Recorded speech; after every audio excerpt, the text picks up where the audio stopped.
Petrol ডিজেলের মূল্যবৃদ্ধি ও নিত্যপ্রয়োজনীয় পণ্যের লাগামহীন দাম বৃদ্ধির প্রতিবাদে শুক্রবার রাতে উত্তর ত্রিপুরার কদমতলা বাজারে বিক্ষোভ মিছিল সংগঠিত করে সিপিআইএম। কুর্তি কদমতলা বিধানসভা কেন্দ্রের উদ্যোগে আয়োজিত এই কর্মসূচিতে বিপুল সংখ্যক দলীয় কর্মী সমর্থক অংশ নেন। কদমতলা বাজারের বিভিন্ন রাস্তা পরিক্রমা করে মিছিলটি।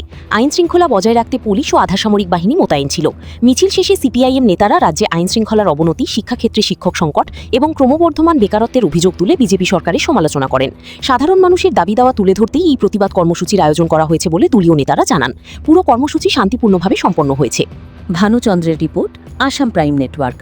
কমিউনিস্ট পার্টি মার্ক্সবাদী কদমতলা বিধানসভা টিমের পক্ষ থেকে আমাদের কদমতলা বিধানসভা এলাকার যতটি বাজার আছে আমাদের পার্টি রাজ্য কমিটির সিদ্ধান্ত অনুসারে আমরা বিক্ষোভ মিছিল সংগঠিত করছি।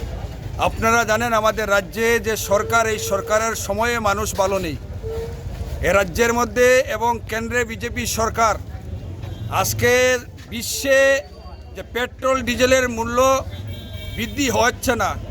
আমাদের পার্শ্ববর্তী দেশগুলোতে পেট্রোল ডিজেলের মূল্য বৃদ্ধি হয় না, কিন্তু আমাদের ভারতবর্ষে হচ্ছে।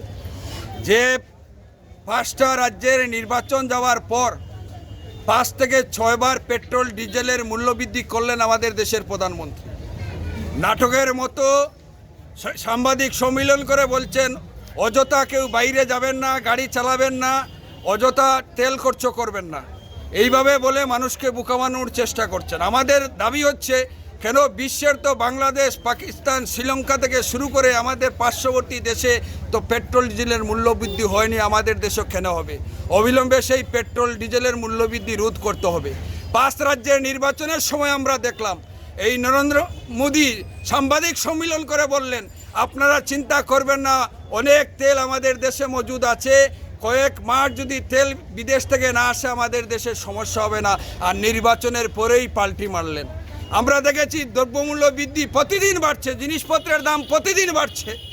এতে সরকারের কোনো হেলদুল নেই, চাল ডাল থেকে শুরু করে সমস্ত জিনিসের। এবং আপনারা জানেন আমাদের মরঞ্জ ঔষধের দাম প্রতিদিন বাড়ছে। এই জায়গার মধ্যে সরকারের কোনো কথা নেই, কোনো বক্তব্য নেই। আমরা দেখেছি বিদ্যুতের বিল প্রতিদিন বাড়ছে, ইউনিট প্রতি বিদ্যুতের বিল বাড়ছে। তার জন্য আমরা প্রতিবাদ করছি। আমাদের বিদ্যুৎ অফিসে গেলে পরে মানুষ 500 টাকা কার্ডের মধ্যে ঢুকালে 200 টাকার ইউনিট পায়, 300 টাকা চলে যায়। অফিসের কর্মচারীদের বললে তারা বলছেন আমরা কিছু বলতে পারবো না।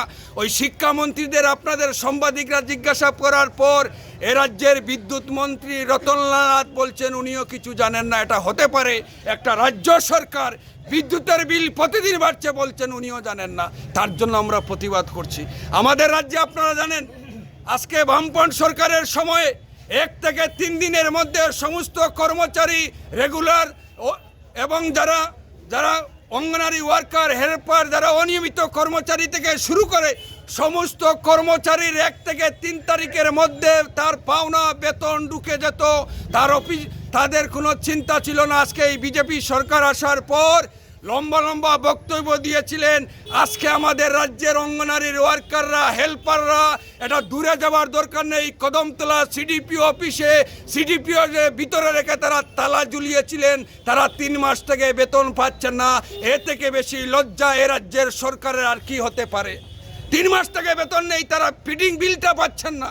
জিআরএস যারা রেগার সঙ্গে যুক্ত যারা কর্মচারী তাদের 4 মাস থেকে বেতন হচ্ছে না। ওই সর্বশিক্ষা কর্মচারী যারা শিক্ষক আছেন তাদের বেতন পাচ্ছেন না। এ রাজ্যের বামপন্থ সরকারের সময়ে যে 33 ধরনের ভাতা চালু হয়েছিল, বিজেপি সরকার আসার পর 8 বছরে একটাও ভাতা দিতে পারেনি। 1.5 লক্ষ মানুষের নাম ভাতা থেকে বাদ দিয়েছেন। আজকে 4 মাস হয়ে গেছে, অনেকে ভাতা পাচ্ছেন না, দিতে পারছে না। কেন দিতে পারছে না? তাও স্পষ্টীকরণ এ রাজ্যের সরকার করছেন না, কেন্দ্র সরকার করছে না। তার জন্য আমরা আজকে বিক্ষোভ মিছিল করছি। কদমতলা বাজার শুধু না, সারা রাজ্যে লাল ঝান্ডা নিয়ে আমরা এই রাজ্যের মানুষের স্বার্থে লড়াই আমরা করছি।